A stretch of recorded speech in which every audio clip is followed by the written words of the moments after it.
Bueno, la verdad sí, estaba un poco ansioso. ¿Será porque hoy día nos toca un par de capítulos?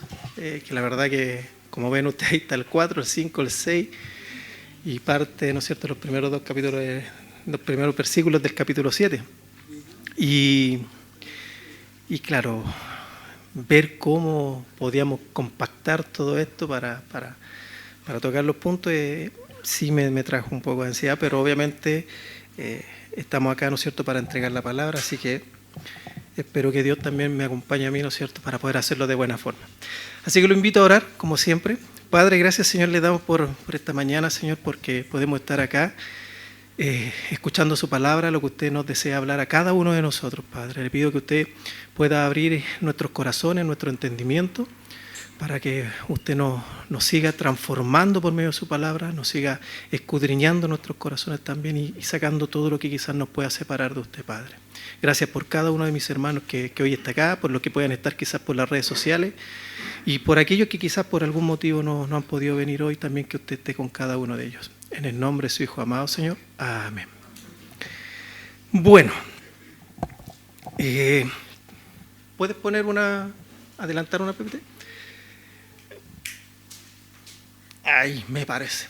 Bueno, hoy día lo que vamos a ver un poquito, ¿no es cierto?, en estos capítulos, va a ser un poco el recorrido de lo que va a ocurrir con el Arca del Pacto, ¿vale? Ahí vamos a ver, ¿no es cierto?, en cada una de las etapas dónde va pasando el arca. Después usted lo vamos a dejar ahí, eso sí, puesto para que ustedes después vamos, ¿no es cierto?, llegando en cada capítulo a dónde está yendo. Y la semana pasada ya nuestro pastor, ¿no es cierto?, nos había hablado del capítulo 2 y parte del capítulo 3, o mejor dicho, parte del 2 y todo el capítulo 3. Y finalmente nosotros pudimos ver en ese capítulo que cierra un poco la infancia de lo que era Samuel. Pero por otro lado también vimos lo que es la confirmación, ¿no es cierto?, del juicio sobre la familia de Elí, lo que pasó también con sus hijos, ¿no es cierto? Y hoy, en estos capítulos, vamos a ver que eso que él también, ¿no es cierto?, avisó que sus hijos iban a morir, va a ocurrir. Eso va a ser así. Entonces, vamos derechamente a lo que nos convoca en esta mañana, tarde mañana ya. Si estoy más nervioso de lo habitual, perdónenme. Pero vamos. Entonces empezamos, ¿no es cierto?, en el capítulo 4. Vamos a leer específicamente el 1 y el 2, ¿ya? Muchas gracias, estimado. Y acá podemos ver, lo primero que vamos a encontrar acá es que Israel empieza una guerra contra los filisteos. ¿Y qué va a ocurrir? Va a ocurrir que los filisteos finalmente derrotan a los israelitas, ¿ya? Y por otro lado, vamos a ver dentro de lo que en este capítulo, vamos a ver cómo también el arca es capturada, ¿ya? Y aquí hay que tener un punto bien en clave, ¿no es cierto?, que es cómo los israelitas tomaron el arca. Esta arca, ¿no es cierto?, que está hablada, ¿no es cierto?, para Moisés, cuando él le dice que cómo hacer el tabernáculo y cómo hacer, ¿no es cierto?, el arca. Pero vamos a ver cómo ellos finalmente la empiezan a tomar simplemente como un objeto. Y vamos a ver también varias cositas. Como en su primera derrota pierden a 4.000 hombres, pero finalmente después, cuando se derrota totalmente, mueren más de 30.000 hombres. Empieza a ver la profecía de los hijos de Elí, Ofni y Finés. Vamos a ver qué va a pasar también, ¿no es cierto?, al recibir esta noticia cuando el arca se es capturado, qué pasa con Elí. Y vamos a ver también algo interesante con lo que es, ¿no es cierto?, una de las esposas de los hijos de Elí. Entonces dice, y Samuel habló a todo Israel.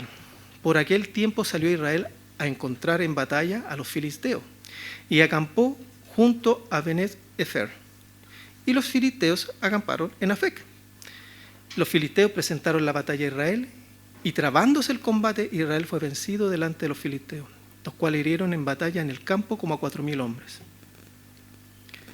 Podemos ver, ¿no es cierto?, que el pueblo tenía, ¿no es cierto?, porque dice que Samuel igual habló a todo Israel. Para los israelitas en ese tiempo, ¿no es cierto?, ellos no eran ajenos a la palabra de Dios. No es que estuvieran, no supieran, ¿no es cierto?, de lo que era Dios para ellos. Pero sí estaban en una condición que finalmente no estaban escuchando a Dios. Y ya ese es el primer comparendo que podemos hacer nosotros con nuestra vida. Porque nosotros ya quizás llevamos tiempo, algunos menos tiempo en la palabra, pero la pregunta no es cuánto tiempo llevas, sino que cuánto tiempo llevas escuchando la voz de Dios. Eso es lo que importa. Porque si no estamos escuchando la voz de Dios, podemos llevar muchos años y va a ser, ¿no es cierto?, una rutina. Venir domingo a domingo, estar ahí sentado, pero finalmente Dios nos lo está hablando en nuestra vida. Entonces eso es lo primero que hay que ver. Ahora hay una gran diferencia también entre lo que es oír y escuchar. Porque el oír, si uno lo busca, ¿no es cierto?, como significado, es un proceso fisiológico. Eso es lo que es oír. O sea, yo percibo un ruido, pero finalmente, más que eso no. Sin embargo, ¿no es cierto?, el escuchar es una acción cognitiva. Es una acción consciente, activa y voluntaria, que implica, ¿no es cierto?, presentar atención y comprender lo que se está hablando. Es como cuando nosotros hablamos de que al hombre, si está sentado y la mujer le habla y está viendo el partido, apáguele, ¿no es cierto?, como decía el pastor, la tele, porque si no la va a escuchar y es como bla, bla, bla, bla, bla, y no. ¿No es cierto? Y esto es lo que podemos ver que le estaba pasando al pueblo. Tenían el conocimiento, sabían lo que, ¿no es cierto?, quién era Dios, habían visto las cosas de Dios, pero finalmente se habían alejado de todo lo que consentía a lo que era Dios. Y finalmente no estaban escuchando. Y dicen que ellos libran esta batalla, ¿no es cierto? Y claro, en ese tiempo Israel podía estar, ¿no es cierto?, en pelea con sus vecinos cercanos. En este caso podían ser los moabitas, amonitas, ¿no es cierto? Y en este caso fueron los filisteos. El problema que los filisteos, ¿no es cierto?, tenían un equipo militar muy distinto a los de Israel. Ellos venían, ¿no es cierto?, de un concepto más militar griego. Por lo tanto, usaban escudos, cascos, cotas de malla, espadas, lanzas. De hecho, los filisteos fueron los primeros, ¿no es cierto?, en procesar el hierro. Eso es lo que hacían. Y ellos lo aprovecharon al máximo. O sea, ellos tenían un trabajo con este metal bastante, ¿no es cierto?, fuerte. Por lo tanto, si podemos verlo, es como decir, de verdad que estaban ya destinados a la derrota, si lo vemos, ¿no es cierto?, en términos de equipamiento militar. ¿Qué pasó, ¿no es cierto?, en el 3 y el 4? Acá se van a enterar los ancianos de israelita que, ¿no es cierto?, que hubo esta derrota. Dice el 3, cuando volvió el pueblo al campamento, los ancianos de Israel dijeron, ¿por qué no has herido hoy Jehová delante de los filisteos? Pregunta, ¿cuántos de nosotros nos hemos hecho la misma pregunta cuando estamos pasando una situación? ¿Por qué, Señor, esto a mí? ¿Qué he hecho de mal? Bueno, acá los ancianos se hacen esta pregunta. Pero fíjense que es peor, porque lo que hacen ellos es tomar una decisión equivocada. Dice, traigamos a nosotros desde Silo, ahí ustedes pueden ver, en Silo es donde estaba, ¿no es cierto?, el tabernáculo y estaba el arca. Estaba en el lugar santísimo. El arca del pacto de Jehová, para que viniendo entre nosotros nos salve de la mano de nuestros enemigos. Y envió el pueblo a Silo y trajeron de allá el arca del pacto de Jehová de los ejércitos, que moraba entre los querubines. Y los dos hijos de Elí, Ofni y Finés, estaban allí con el arca del pacto de Dios. Entonces aquí ya empezamos mal, porque ellos, como les decía, empiezan a ver este objeto como algo, incluso ya como un talismán. O sea, nuevamente, tanto tiempo pasaba el arca, sabían lo que era el arca, porque el arca finalmente era la presencia de Dios en el pueblo. Pero ellos, ¿qué tomaron en consideración esto? No, es que ¿saben lo que? Este arca está como, y vamos para allá porque con esto no vamos a poder perder. Entonces, ¿dónde están poniendo su confianza? Lo están poniendo en este objeto. Y como les digo, nosotros tenemos que tener cuidado porque muchas veces nuestra primera reacción es la misma. Empezamos a tratar de confiar en las cosas que nosotros tenemos cuando estamos pasando un problema. Si es un problema económico, ¿en qué nos basamos? En que yo tengo buen trabajo. Equivocadamente nosotros no vamos a los pies de Cristo. Nos vamos y llevamos nuestro problema o nuestra situación a los pies de Cristo. Y que sea Él el que nos muestre, ¿no es cierto?, y descansar en esa situación. Mire lo que dice en Deuteronomio 21, dice: y cuando salgas a la guerra contra tus enemigos, si vieres caballos y carros y un pueblo más grande que tú, no tengas temor de ello, porque Jehová tu Dios está contigo, el cual te sacó de tierra de Egipto. Deuteronomio 24, pero Jehová vuestro Dios va con vosotros para pelear con vosotros contra vuestros enemigos para salvarlos. Deuteronomio 28, del 1 al 7, acontecerá que si oyeres atentamente la voz de Jehová tu Dios para guardar y poner por obra todos sus mandamientos que yo te he prescrito hoy, también Jehová tu Dios te exaltará sobre todas las naciones de la tierra. Claro, como pueden ver, ¿no es cierto?, en cada uno de estos versículos está hablando de Dios. Dios los va a liberar de la batalla. Dios los va a hacer vencer. Y de hecho el último que leímos, ¿no es cierto?, dice claramente para si oyes la voz de Jehová tu Dios. Entonces, por ley, ¿no es cierto?, Dios le había dicho que ella lo iba a guardar y le iba a dar, ¿no es cierto?, la victoria, pero siempre y cuando su confianza estuviera puesta en Dios, no en esta arca. Si bien esta arca representaba, y en muchos casos, ¿no es cierto?, le dio la victoria, como en la batalla de Jericó, también, ¿no es cierto?, lo hizo pasar el tema del Jordán, pero era cuando estaba bien utilizada. Acá no, acá en estos momentos solamente ellos lo están viendo como un amuleto. Eso es lo que están haciendo.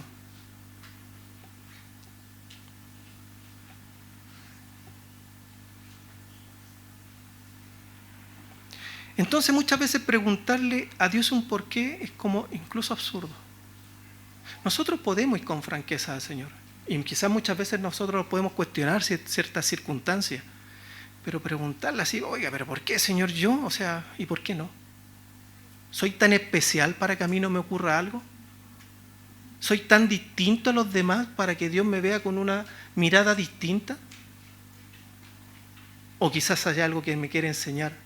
O muchas veces por mi testarudez me estoy metiendo, ¿no es cierto?, en las patas de los caballos, yo mismo. Entonces preguntarse por qué Dios, cuando a veces estamos haciendo mal las cosas nosotros, no tiene sentido. Pero créanme que es lo más común. Nosotros nunca nos miramos nosotros primero. Nunca nos cuestionamos qué es lo que estamos haciendo mal, en qué nos estamos equivocando. ¿Estoy confiando en mi Señor o estoy confiando en mi fuerza? ¿O en todo lo que tengo?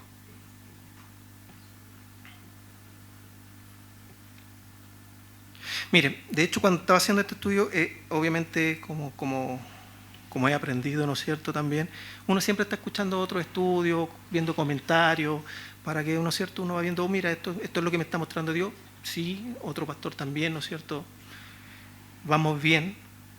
Y hablaba justamente un pastor, un tema de un día con una chica que se le acerca a él y le pide oración. Y le dice: Señor, ¿no es cierto?, le dice: pastor, ore por mí porque yo estoy embarazada y resulta que el muchacho, la verdad que no es cristiano. Entonces el pastor decía: ¿qué hago en ese momento? ¿Por qué quieres que ore? ¿Oraré porque el niño no nazca? No puede ser, ¿no es cierto? ¿Oraré para que tú te puedas casar con una persona que no es cristiana y si a lo mejor el muchacho tampoco te quiere ni te ama? No. ¿Sabes por qué hay que orar? Porque esa persona pueda llegar a un arrepentimiento genuino y llevarlo a los pies de Cristo. Pero muchas veces el ser humano es así. ¿Cuántas veces nosotros también: Señor, si tú me ayudas con esto, yo te prometo que voy a dejar de ver Netflix? Y resulta que después nos paramos de la oración y empezamos: pero si no es tan malo. Pero si a lo mejor si lo corto un par de horitas nomás en el día. Nunca tenemos esa decisión de decir: Señor, ok, yo tengo que hacer mi parte. Yo tengo que poner mi granito, pero la confianza la tengo que poner en el Señor. Él es finalmente el que me va a dar la victoria. Porque si no, nosotros en nuestro ánimo vamos a durar un tiempito y después no vamos a sacar nada. En cambio, estas personas dijeron: traigamos a nosotros de Silo el arca del pacto. O sea, los ancianos de Israel. No menor, no eran cualquier persona.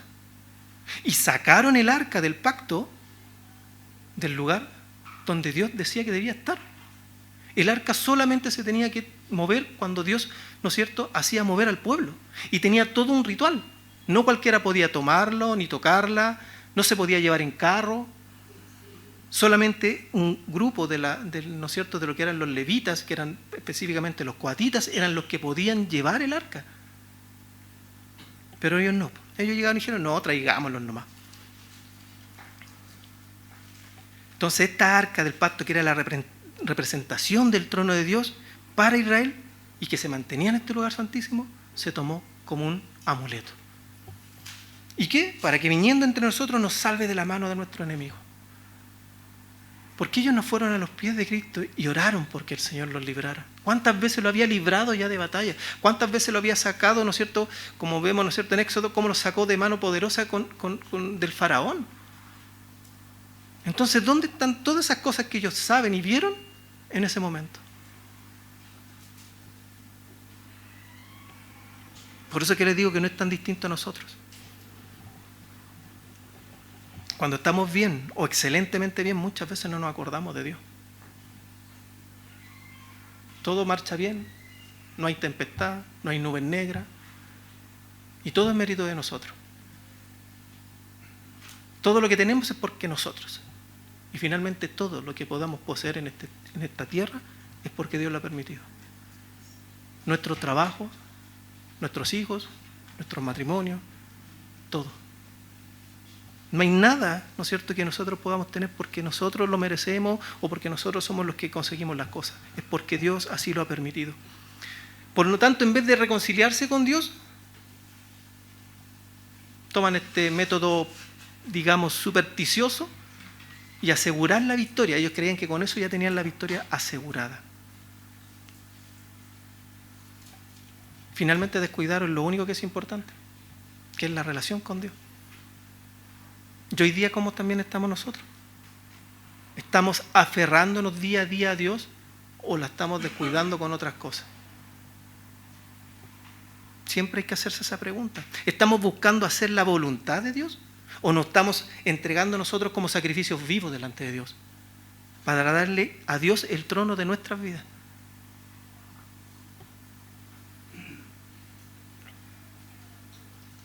En otras palabras, ¿no es cierto?, el pueblo confiaba en el arca de Dios, pero no en el Dios del arca. Y aconteció, dice el 5, que cuando el arca del pacto de Jehová llegó al campamento, todo Israel gritó con gran júbilo y la tierra tembló. O sea, imagínense, llegó esta arca y ya, ¡guau!, un ídolo.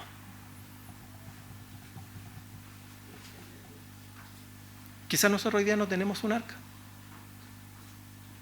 pero podemos tener ídolos igual. Y ese ídolo nos está alejando, ¿no es cierto?, de la presencia del Señor y dónde estamos poniendo la confianza. Luego, en 1 Samuel del 4, ¿no es cierto?, perdón, 1 Samuel 4, del 6 al 9, viene el temor de los filisteos. Porque ¿qué ocurre, no es cierto?, que los filisteos, al escuchar este tremendo, ¿no es cierto?, rugir de los israelitas, ellos dijeron, ¡uy, churra, qué pasó! Ah, trajeron el arca. Pero ellos también recordaban lo que había hecho Dios en Egipto. Entonces, ¿qué hacen? Ellos en un momento determinado dicen, churra, estamos medio fritos. Pero fíjense que eso no fue para ellos. Si ustedes lo leen después en sus casas, porque como les digo, no vamos a leer todo,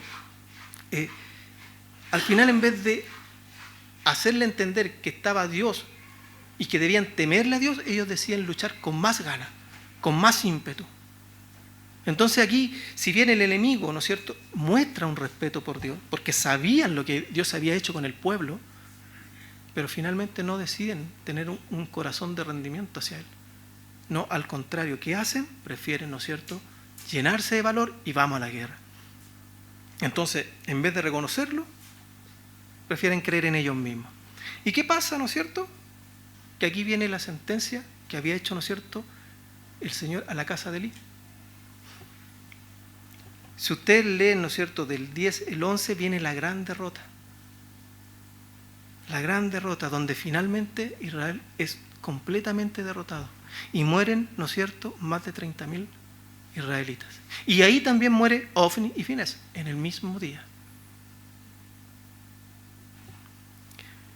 Y fuera de eso, el arca es capturada.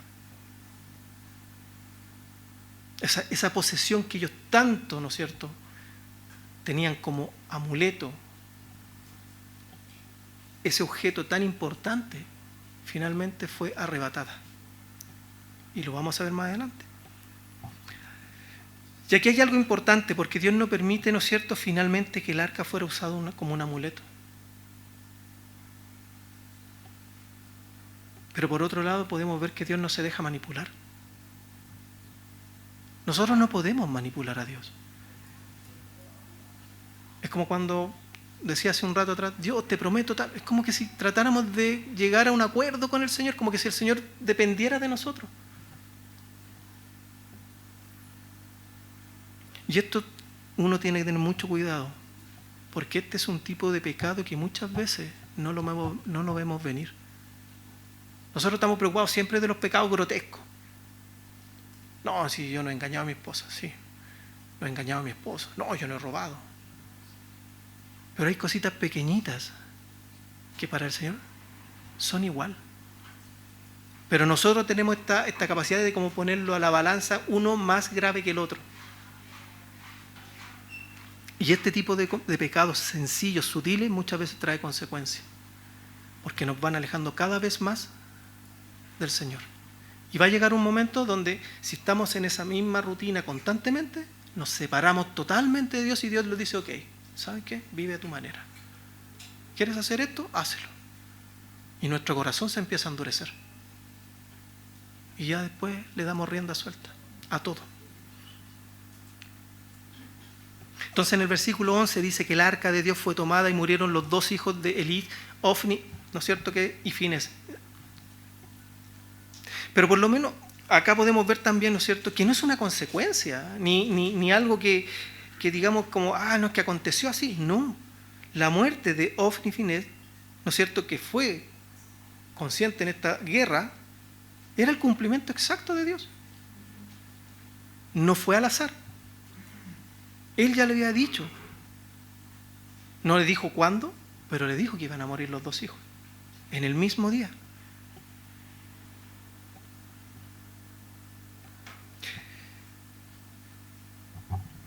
Más adelante, en el versículo 18, vamos a ver qué pasa con Elí cuando, ¿no es cierto?, se entera de esta noticia.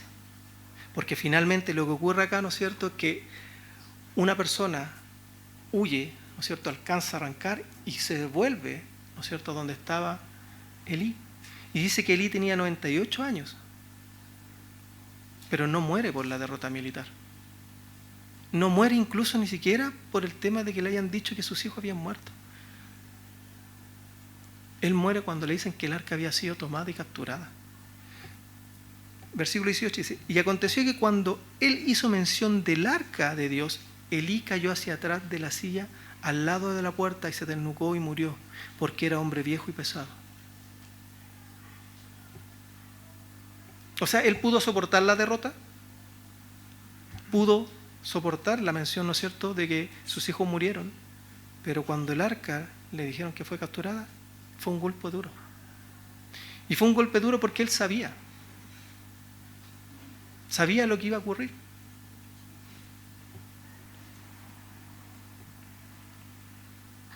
Miren,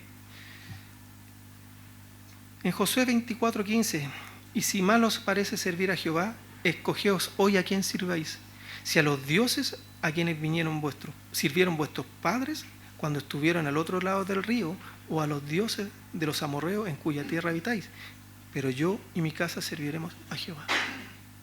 ¿Y por qué hago relación con este versículo? Porque finalmente es lo que les digo, esa arca estaba siendo simplemente un amuleto para ellos. Estaba convirtiéndose como en un dios. Yo teniendo el arca voy a ganar, ¿no es cierto?, la guerra. Su confianza totalmente alejada de Dios. Y hoy día nuestras vidas pueden ser muy parecidas.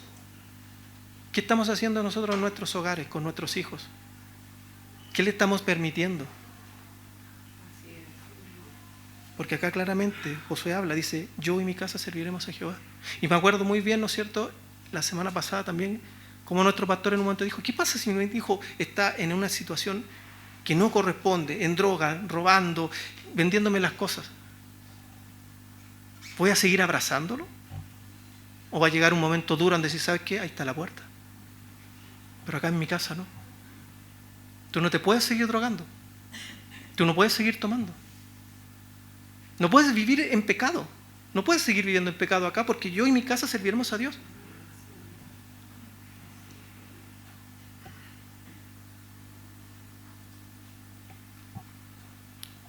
Finalmente, ¿no es cierto?, ya para el versículo 21-22, es donde aparece, ¿no es cierto?, la nuera de Elí, esposa de Finés, la cual dice que entra en labor de parto. Ella estaba embarazada. Pero al saber todo esto, se adelantó. Se adelantó su parto, ¿no es cierto? Y antes de morir, fíjense que ella muere. Dice, nombra a su hijo de una manera que define este periodo oscuro. 21 dice, y llamó al niño Icabod, diciendo, traspasada es la gloria de Israel, por haber sido tomada el arca de Dios. Dijo pues, traspasada es la gloria de Israel, porque ha sido tomada el arca de Dios. O sea, la gloria de Dios que se había manifestado en el arca del pacto, había dejado a Israel. Pero aún así también no entendían que finalmente era Dios que se había separado del pueblo.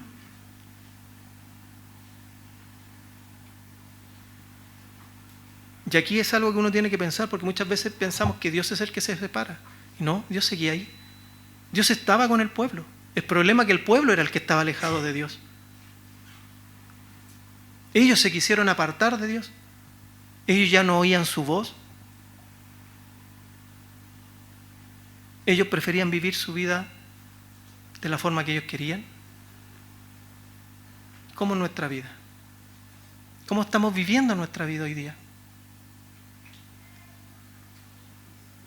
Dios está ahí en todo momento.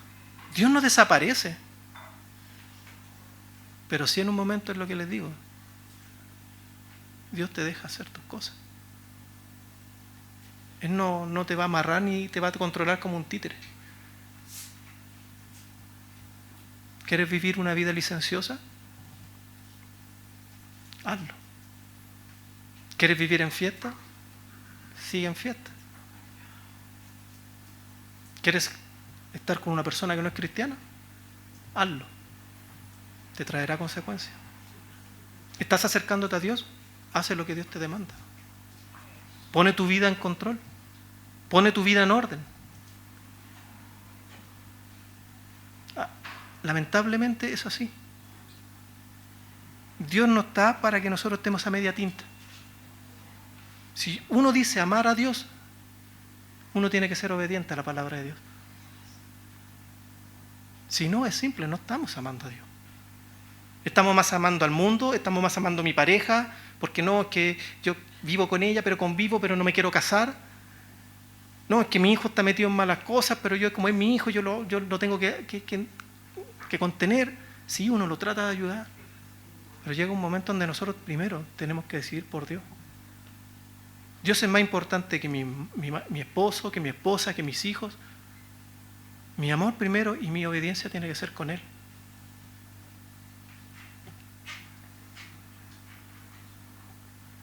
La gloria de Dios se había ido en un sentido. Pero la verdad es que la gloria de Dios se fue cuando Israel, ¿no es cierto?, dejó de arrepentirse y confiar en Dios.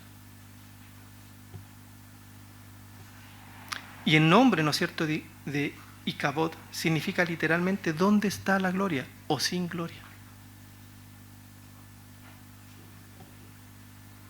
Por lo tanto, si se dan cuenta, la pérdida no fue solamente ni la tragedia, fue por las pérdidas de vida, ni por el territorio, ni por el arca, sino que realmente fue su separación de Dios.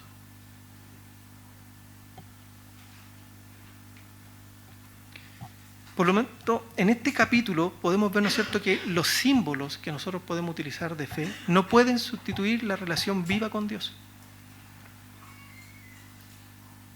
Hay gente que sale con la Biblia porque piensa que con eso le va a ir bien. No, la Biblia es importante. Ahí está la palabra de Dios. Está todo el consejo de Dios. Pero el poder no viene de la Biblia. Viene de la relación directa que nosotros tenemos con Dios por medio de conocerlo por medio de la Biblia. Pero tener esa relación estrecha. y vivir lo que dice la Biblia, porque también podemos leerla, pero si no la estamos viviendo, de nada sirve.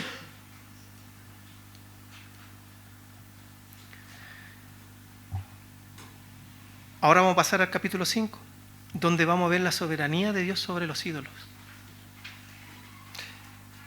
¿Qué pasó, no es cierto? Que después de capturar el arca de Dios, los filisteos la llevan a la ciudad de Asbot, ahí está, ¿no es cierto? De Silo van a fenecer, pero finalmente pierden, y en el número 3, ¿no es cierto?, la llevan a Asdod.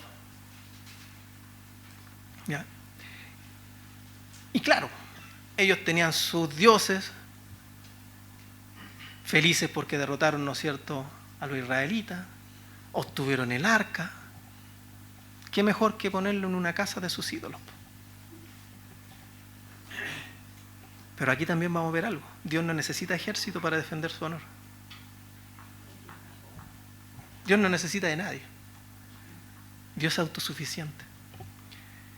Versículo 3 dice, del capítulo 5, y cuando al siguiente día los de Asdod se levantaron en mañana, he aquí Dagón postrado en tierra delante del arca de Jehová. Y tomaron a Dagón y lo volvieron a su lugar. Y volviéndose a levantar de mañana al siguiente día, he aquí Dagón había caído postrado en tierra delante del arca de Jehová. Y la cabeza de Dagón y las 2 palmas de sus manos estaban cortadas sobre el umbral, habiéndole quedado a Dagón el tronco solamente. Interesante. Ellos, como les digo, ponen esta arca, ¿no es cierto?, en la casa de uno. ¿Y qué ocurre? El primer día, la estatua caída, haciendo reverencia, ¿no es cierto?, al arca. Y Dagón era una especie de mitad hombre, mitad pez. ¿Ya? Esa es más o menos la figura que ellos tenían con respecto a este dios que tenían los filisteos. ¿Y ellos qué hacen? Perfecto, se cayó, algo ocurrió, no sé, me imagino, un temblor, no sé qué habrán pensado, pero algo hizo que se cayera. No tomaron nada bueno y la pusieron de nuevo ahí. Al siguiente día, nuevamente postrado sobre el arca, pero ahora su cabeza y sus manos habían sido cortadas. O sea, si se dan cuenta, una representación total de que no tenía sabiduría y las manos no tenía poder. Su Dios no tenía poder. Su Dios solamente era una figura, un sirenito, ¿no? Porque era mitad hombre. Y claramente Dios anula al ídolo filisteo.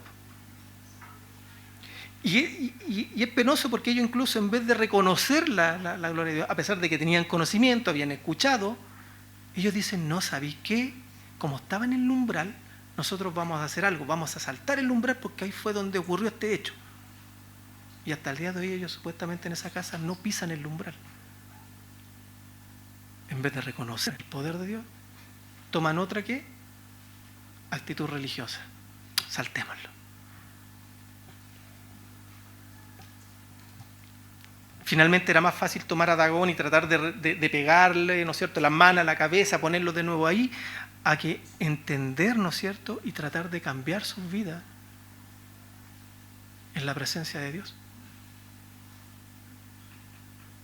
Ahora, ¿cuántos de nosotros también nuevamente no estamos en esa misma posición? ¿Estamos caminando?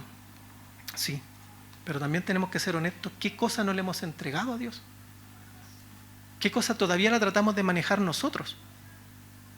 Cada uno sabe. No es necesario que levanten la mano y empiecen, no, para nada, no es el sentido, pero sí en su intimidad. Yo esto todavía no se lo entrego. Para que Dios empiece a transformar mi vida. Prefiero tenerlo ocultito ahí, no, sí, ¿para qué? Sí, todavía lo puedo manejar yo. Creo que lo controlo. Es más fácil hacer eso que cambiar la vida y transformar nuestra forma de pensar y postrarnos completamente ante nuestro Señor. Luego en el versículo 6 y 7 va a venir el juicio sobre Asdod. Dice, y se agravó la mano de Jehová sobre Asdod y los destruyó y los hirió con tumores en Asdod y en todo su territorio. Y viendo esto los de Asdod dijeron, no quede con nosotros el arca de Dios de Israel, porque su mano es dura sobre nosotros. y sobre nuestro dios Dagón. Un reconocimiento levemente parcial. Sabían, ¿no es cierto?, que esto que estaba ocurriendo no era casualidad. Pero vamos a ver que incluso ellos también, a pesar de eso, prefieren tomar otra actitud en vez de nuevamente doblegarse, arrepentirse y tratar, ¿no es cierto?, de cambiar sus vidas. Pero acá podemos ver, ¿no es cierto?, que la presencia de Dios no puede ser retenida. Por lo tanto, ellos pensaban que al capturar el arca, poco menos habían capturado a su Dios, a ese Dios del arca. Pero no es así. Dios es soberano. Dios no está en el arca. Dios no habita en el arca.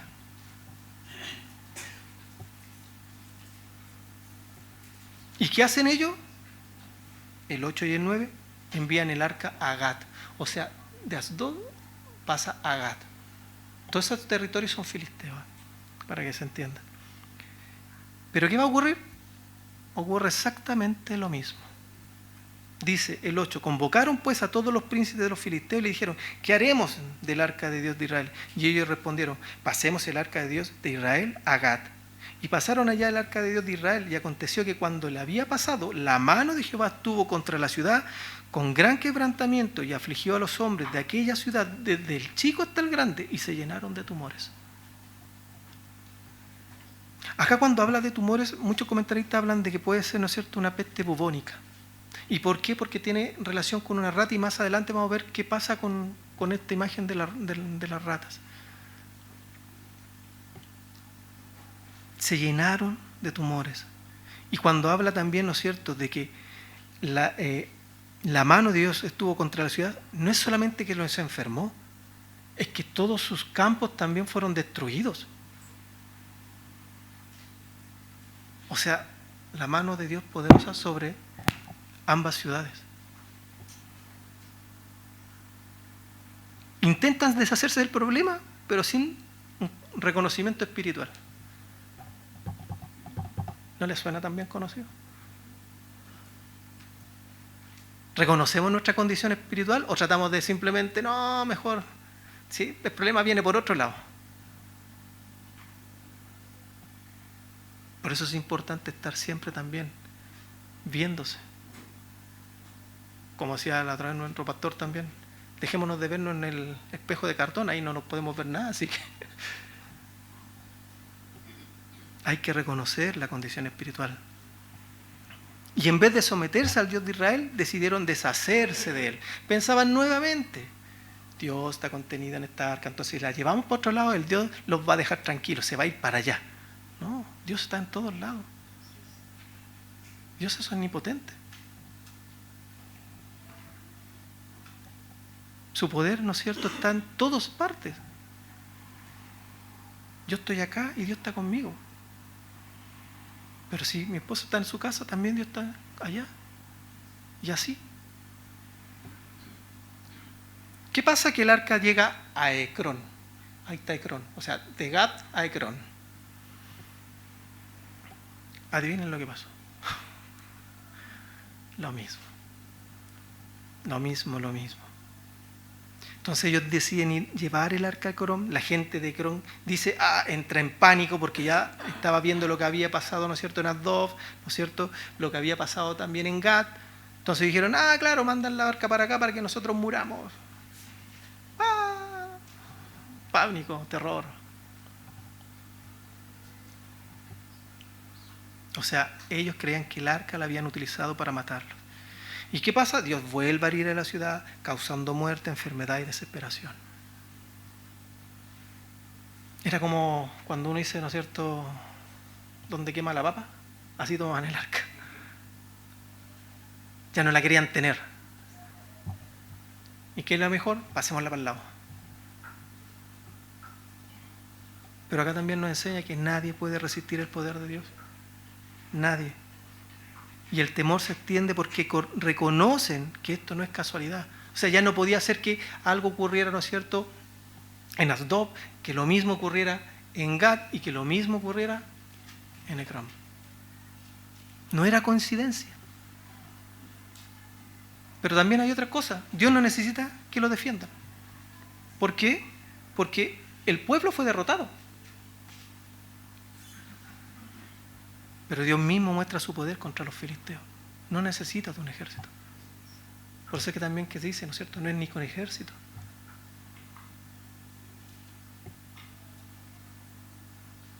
El hecho de que el arca fuera capturada no significa que Dios había sido capturado ni que él había perdido. Y los ídolos finalmente son impotentes. No existe otro Dios como nuestro Dios. Dagón cae repentinamente, mostrando que los dioses falsos no tienen un poder real.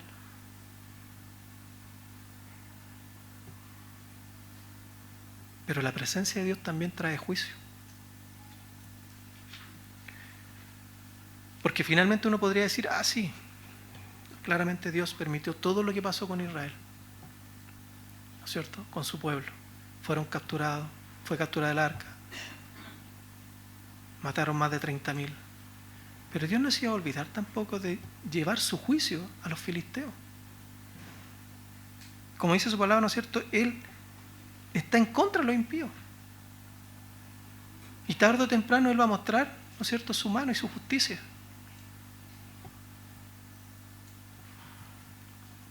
Pero por otro lado, no es solamente contra los impíos. Porque si se dan cuenta, Israel fue derrotado por su pecado. Por no estar confiando en Dios, por alejarse de Dios. Pero también actúa a sí mismo contra los filisteos. No hay una dependencia para defenderse su gloria. Él no necesita de nosotros para demostrar su gloria. Pero sí nosotros debemos glorificar a Dios con nuestro vivir, con nuestro actuar, con nuestro pensar.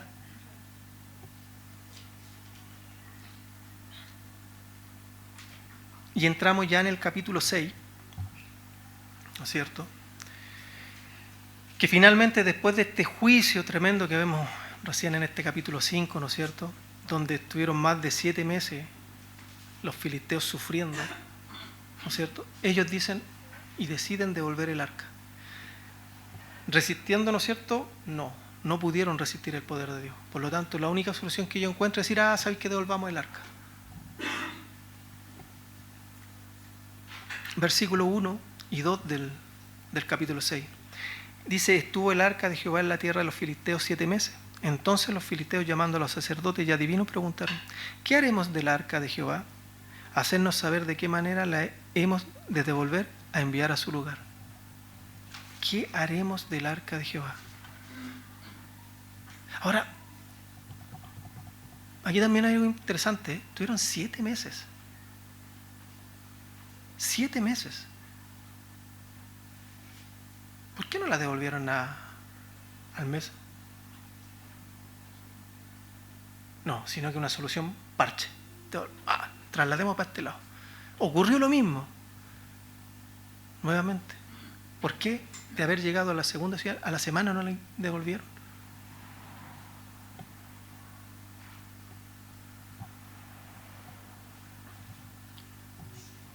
Y eso también nos pasa a nosotros.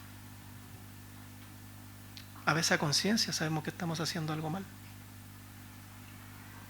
Y como les digo, no preferimos entregárselo a Dios. Preferimos no reconocer nuestra condición.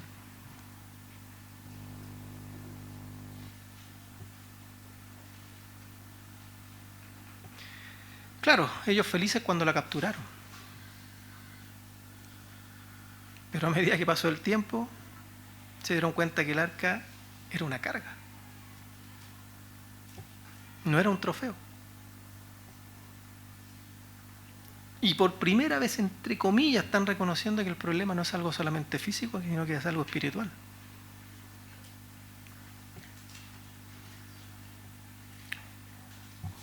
Versículo 3 al 6, ¿no es cierto?, le aconseja devolver el arca como una ofrenda. Y aquí dice 5 figuras de tumores, por los tumores que ellos, ¿no es cierto?, habían sido causados en el pueblo. Y dice, y 5 ratones de oro.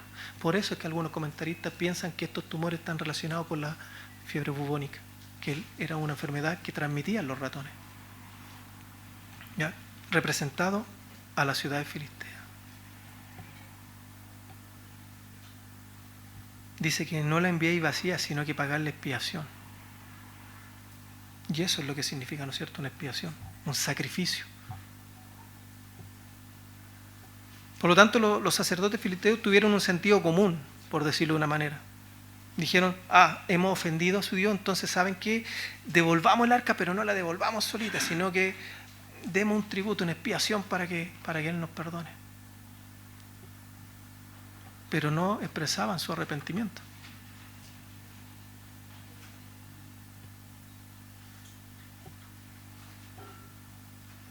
Quizá había una forma de reconocer el daño que habían causado, tratando de aplacar, ¿no es cierto?, la ira de Dios. Pero sin arrepentimiento es difícil. Claramente Dios ha muerto por cada uno de nosotros, para que nosotros podamos, ¿no es cierto?, ser perdonados y ser reconciliados con nuestro Padre. Pero Él no dice que es solamente así, porque Él ya murió. No, hay que arrepentirse. Tenemos que reconocer nuestra condición. Y por eso es que, ¿no es cierto?, la palabra y los evangelios llevan al arrepentimiento. El Espíritu Santo es el que nos convence a nosotros de pecado. ¿Para qué? Para que nos podamos arrepentir y tengamos un cambio de vida, un giro en nuestras vidas.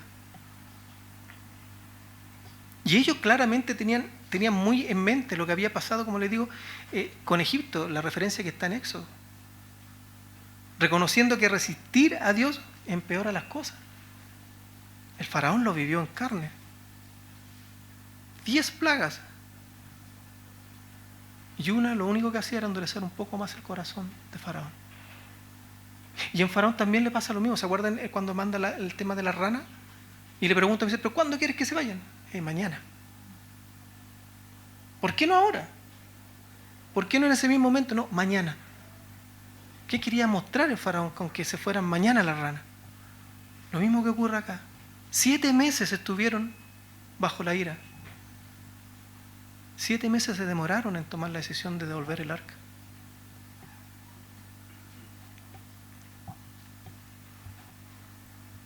¿Y qué ocurre? ¿No es cierto? En este capítulo, que va a la prueba, ¿no es cierto?, del 7 al 9, con unas vaquitas. Mira, se los voy a leer. 7 al 9 dice, haced pues ahora un carro nuevo, y tomad luego 2 vacas que críen, a las cuales no haya sido puesto yugo, y uncid las vacas al carro, y haced volver a sus becerros detrás de ella a casa. Tomaréis luego el arca de Jehová, y la pondréis sobre el carro, y las joyas de oro que le habéis de pagar en ofrenda por la culpa, las pondréis en una caja al lado de ella. Y dejaréis que se vaya, y observaréis, si sube por el camino de su tierra a Beth-Semes, Él nos ha hecho este mal tan grande. Pero miren el corazón de los filisteos. Y si no, sabremos que no fue su mano la que nos hirió, sino que esto ocurrió por accidente. No hay un entendimiento completo. Entiende que está la ira de Dios, pero aún así, pero veamos qué pasa. Y ese es claramente lógico si uno se pone a pensar, porque dice que toman 2 vacas primero que nunca habían sido puesto yugo, por lo tanto una vaca que nunca se había puesto un yugo. Lo más probable es que la vaca intente moverse y sacarse el yugo y romperlo. 2 estaban criando. Dice que se las separaron, y hay un tema maternal en los animales también. ¿No es cierto? Y por otro lado dice, y hacen ver que las crías se las llevan para otro lado. Entonces, ¿qué ocurre con esto? Que si uno piensa lógicamente, lo más probable es que las vacas no tendrían por qué haber seguido el camino, porque tampoco nadie la guiaba. Nadie iba, ¿no es cierto?, con ella haciéndole que no se fueran para un lado o para el otro lado del camino. Pero sí hacen algo bueno. Si se dan cuenta, la ofrenda la pusieron en una caja aparte. No se les ocurrió abrir la tapita, porque a la hora que ya pasa eso, nosotros sabemos. El arca no se podía tocar. Si bien ellos la capturaron, porque finalmente también el arca es un tema que estaba, ¿no es cierto?, un pacto directo con su pueblo, los filisteos no tenían idea, ¿no es cierto?, de ese pacto, nada, pero tampoco ellos la abrieron, pusieron esta al ladito. Pero sin embargo, a pesar de que ellos sentían, ¿no es cierto?, que estas plagas venían de Jehová, no estaban 100% seguros. Veamos qué pasa, qué ocurre. Y dicen, claro, si las vacas van directo hacia Israel, será enviada por Dios. Si no, casualidad. O sea, nuevamente, están buscando a ver si hay una confirmación de que esto viene de Dios.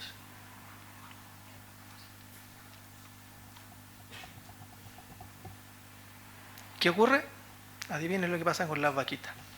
Van directamente hacia Israel. Versículo 10 al 12, si lo quieren leer ustedes después. Sin desviarse, mugiendo mientras avanzaban, tranquilamente. Sin desviarse a derecha ni a izquierda.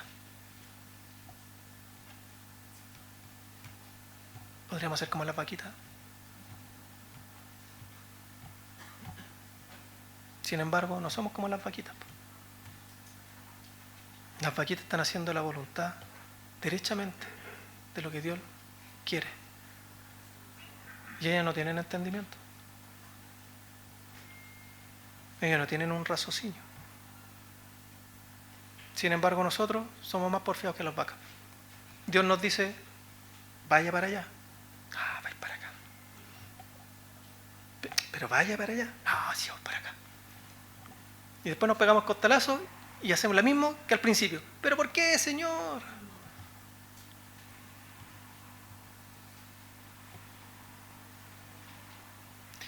Claramente las vaquitas no están actuando, ¿no es cierto?, con su instinto natural, sino con un instinto sobrenatural, porque Dios era el que la guiaba. Lo más normal es que volvieran con sus crías. Pero esto confirmaba completamente, ¿no es cierto?, cuál era la intervención divina.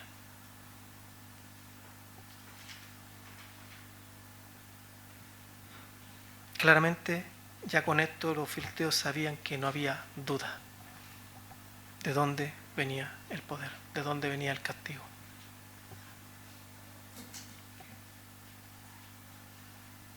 Luego en el versículo del 3 al 15 muestra cómo el arca llega a Israel. El arca llega a Bet-Semet, ¿no es cierto? ¿Y qué ocurre? Que los israelitas están cosechando y cuando la ven se llenan de alegría.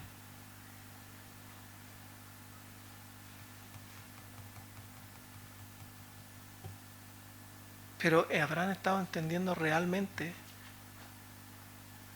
que ellos debían volver a Dios? ¿O estaban alegres nomás porque, oye, mira, el arca? Bravo, recuperamos el arca. ¿Y qué pasa? Que ofrecen, ¿no es cierto?, el carro, la madera como ofrenda y ofrecen un sacrificio a Dios. Adivinen qué fueron que pagaron el sacrificio, las vaquitas. Pero ¿saben qué? Hasta en eso las vacas fueron obedientes. Cumplieron su propósito y fueron sacrificadas. ¿Y qué dice la palabra con nosotros? Ofrezcámonos como sacrificio vivo. Nosotros fuimos creados para dar honra y gloria a Dios. Ese es el propósito de nuestra vida. ¿Y lo estamos haciendo? ¿Estamos glorificando a Dios con nuestra forma de vivir? ¿En nuestro trabajo? ¿En nuestros colegios? ¿Nuestras universidades? ¿Con nuestro trato? ¿Cómo nos ven nuestros vecinos? ¿Ven una diferencia? ¿O nos ven igual que todo el mundo?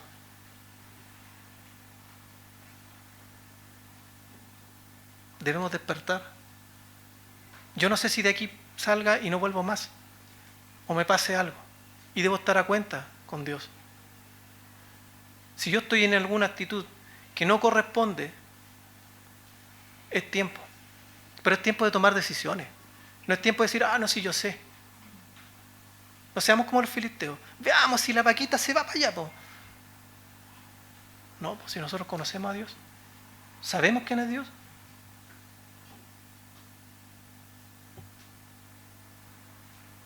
Pero sí también sabemos que la presencia de Dios trae gozo y eso, ¿no es cierto?, es lo que ellos quizás sintieron. Pero cuando se recibe correctamente, quizás ellos... Pero nosotros sí sabemos que cuando estamos en una relación con Dios, independiente de lo que podamos estar pasando, Dios nos trae paz, nos trae gozo, nos trae, ¿no es cierto?, un sinfín de cosas que el mundo no entiende.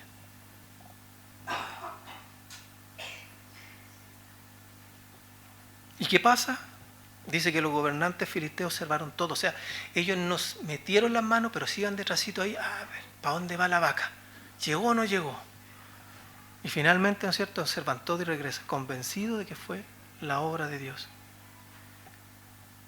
Y muchas veces también nos pasa a nosotros, a veces incluso hay gente que no es cristiana que reconoce la soberanía de Dios. El problema es que no han tenido ese arrepentimiento y no han tenido ese acercamiento a Dios. Es como cuando hablamos, ¿no es cierto? No sacamos nada con tener una persona buena, con buenos actos, pero si él no reconoce al Señor como Salvador y no se arrepiente, va a ir al infierno igual, por muy bueno que sea. Pero a veces hay gente que tiene mejores actitudes que nosotros, que somos cristianos, que decimos tener a Dios en nuestro corazón.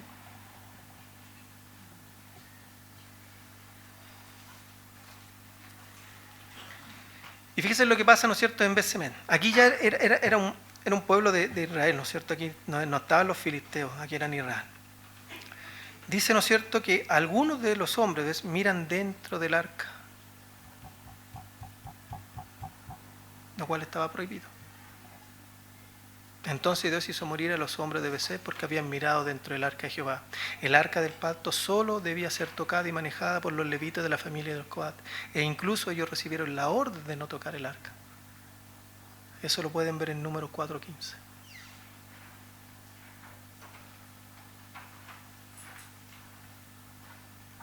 Entonces lo que no hicieron los filisteos lo hacen los de Betsemen. Ellos fueron más prudentes. No pongámoslo oro adentro, sino que dejémosle una cajita al lado. Y acá estos personajes, ¿qué hacen? Miran dentro del arca. Bueno, ya sabemos las consecuencias. Dios hiere a muchos. Hizo morir del pueblo a 50.000, 60 hombres, dice aquí. ¿Y qué pasa? Que el pueblo teme profundamente y dice, ¿quién podrá estar delante del Señor? O sea, ellos sabían que ¿no es cierto?, que Dios era santo, pero sin embargo esto no lo hizo estar más cerca de Dios. Al final lo que hacen es querer como distanciarse.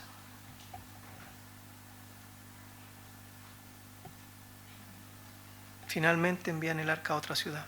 Dice, y enviaron mensajeros a los habitantes de Kiriat Jearim diciendo, los filisteos han devuelto el arca de Jehová, descended pues y llevadla a vosotros.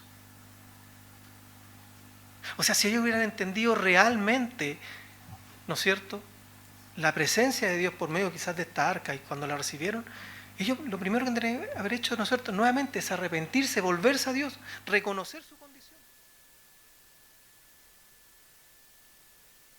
Muere mucha gente, le entra el temor, ¿y qué decían nuevamente también?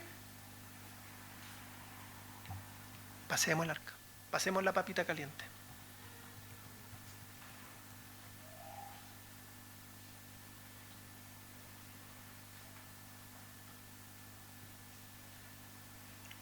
Y muchas veces como cristianos les digo, a nosotros nos pasa eso.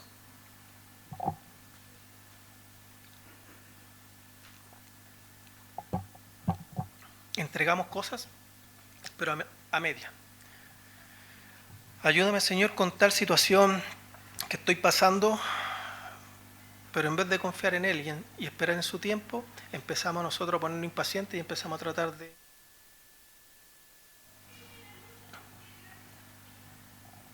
Bueno, ¿me estás pidiendo ayuda a mí o querías hacerlo tú? Pongámonos de acuerdo. Y Dios no va a negociar. Nosotros creemos, como les digo, erróneamente que podemos negociar con Dios. Dios no necesita nada de nosotros.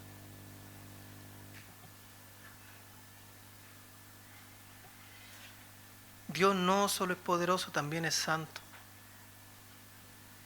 Santo. Y por eso es que a nosotros también nos llama a vivir una vida santa. Sé santo porque yo soy santo. No dice traten de ser santos. Y nosotros sabemos que en este cuerpo no vamos a encontrar nunca perfección ni nada, no somos perfectos, pero sí Él quiere que seamos perseverantes. Pero tampoco nos escudemos que porque, no es que mi cuerpo es imperfecto, yo sé que soy siempre pecador, no voy a tratar de vivir una vida lo más santo posible, lo más cerca a esa santidad que Dios nos pide. ¿Nos vamos a equivocar? Sí. ¿Nos vamos a caer? Sí. Pero no lo pongamos como excusa. Es que Dios me conoce como soy. Es que Dios te llama como eres. Pero Dios no te llama para dejarte como eres. Dios te llama para transformarte. No se puede tratar lo sagrado con irreverencia o con familiaridad. Que es lo que está pasando con esta arca. Ellos eran familiarizados, tenían una familiaridad con el arca, pero no entendían.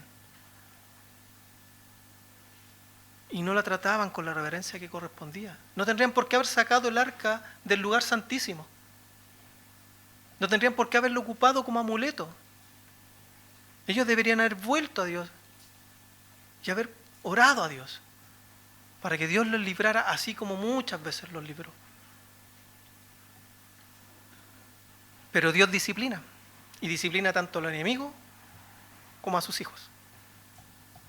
A los filisteos, juicio por arrogancia. A los israelitas, juicio por irreverencia.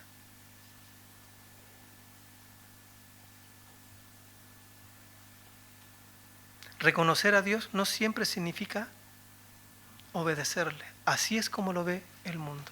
No, yo reconozco a Dios, pero ¿para qué le voy a obedecer? Yo sigo viviendo mi vida a mi manera. Entonces, ¿qué estamos reconociendo de Dios? ¿O lo estamos viendo solamente como una imagen? No, si yo reconozco a Dios y digo tener una relación con Él, tengo que mostrar mi obediencia a Él.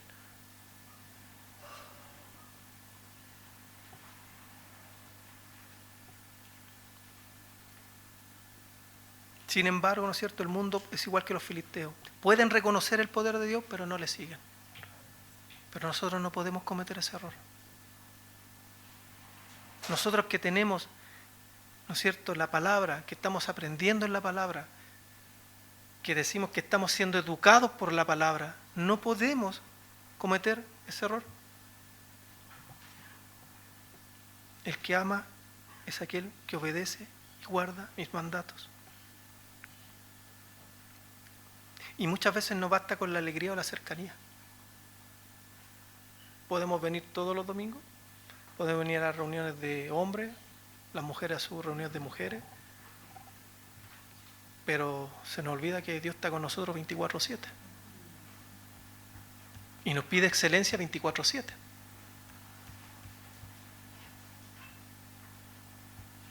Entonces llegamos de aquí, salimos, y creo que es así muchas veces, lleno de la palabra.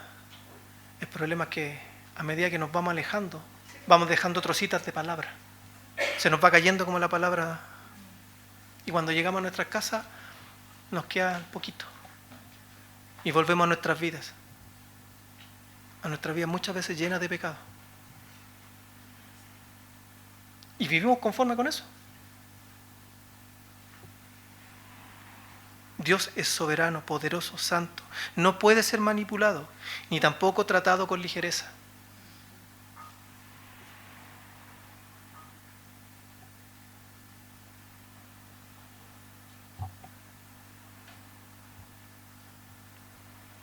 Y finalmente, ¿no es cierto?, los primeros 2 versículos del capítulo 7 dice que vinieron los de Kiriat Jearim y la llevaron el arca de Jehová y la pusieron en casa de Abinadab, situada en el collado, y santificaron a Eleazar su hijo para que guardase el arca de Jehová. Desde el día que llegó el arca a Kiriat Jearim pasaron muchos días, 20 años, y toda la casa de Israel lamentaba en pos de Jehová. ¿Les llama algo la atención de estos 2 versículos? Llevaron el arca. ¿Dónde tenía que ser llevada el arca? Al tabernáculo, al lugar santísimo. Pero no se le ocurre la mejor idea de ponerla en casa de Abinadab. Y por otro lado, santificaron a Eleazar. ¿Habrá sido esa santificación con todo lo que había acordado Dios? Con ese pacto, esa forma en que tenían que hacerlo. O sea, trataron el arca sin honra, sin respeto. No la llevaron al tabernáculo. Nuevamente todavía no estaban entendiendo nada. En vez de hacerla descansar en la casa de Dios, la llevaron a la casa de una persona. Entonces hemos podido ver, ¿no es cierto?, cómo el arca fue mal utilizada, fue mal representada, pero también hemos visto la gloria de Dios. No está sustenta en un arca. No necesita de gente el Señor para hacer sus cosas. Por eso también nosotros siempre hemos dicho que si el Señor nos está utilizando, debemos ser agradecidos. Es por su gracia. No es porque seamos buenos oradores o tengamos alguna capacidad. No. Es solamente la misericordia y gracia de Dios que nos tiene hoy donde estamos. Pero vivamos vidas correspondientes, seamos realmente hijos de Dios. Discípulos, llevemos, ¿no es cierto?, el mensaje a otras personas. Pero alimentémoslo de la palabra, sigamos aprendiendo de la palabra. Si estamos en algo que todavía no le hemos entregado, el pecado que sea, cada uno sabe, como le digo, como dice en buen chileno, dónde le aprieta el zapato. Entrégueselo a Dios. Y deje de confiar en su propio entendimiento. Porque nuestro entendimiento no tiene ni un brillo. Ni un brillo. Es así de simple. Los filisteos movían el arca de ciudad en ciudad para evitar problemas. ¿Cuántas veces nosotros también evitamos problemas sin ir a los pies de Cristo? En los matrimonios, muchas veces. En vez de ir con tu pareja, reconocer la situación, ir en oración. No. Ya sabes que voy a ocupar el paño que dice mi esposa porque para no tener problema con ella. ¿No? Pero eso no evita nada. Eso no soluciona nada. Hay que enfrentar los problemas con honestidad y llevarlos al Señor. El Señor siempre está en medio de nosotros.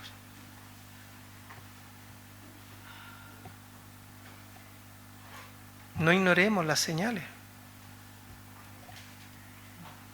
Estemos atentos a la palabra de Dios. Estemos atentos a su voz. Estemos atentos a lo que nos pueda, ¿no es cierto?, decir el Espíritu Santo. Pero no seamos igual que el pueblo. Tener conocimiento, pero no queremos escuchar la palabra de Dios. No queremos oír su voz. El Señor te dice, arregla tus cosas. Ponte a cuenta. ¿Qué estamos esperando? ¿A mañana?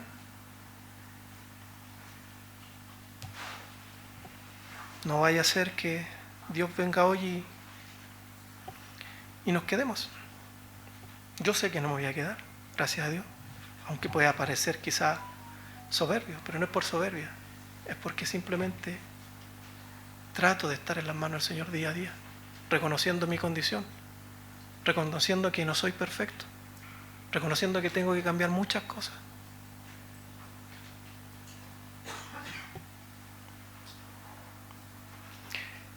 Eso es un poco lo que se trataba estos capítulos. Espero que haya sido claro. Si algo quedó en el tintero, bueno, que el Señor también, ¿no es cierto?, en su intimidad, si leen estos capítulos tranquilamente, también le hable a sus vidas.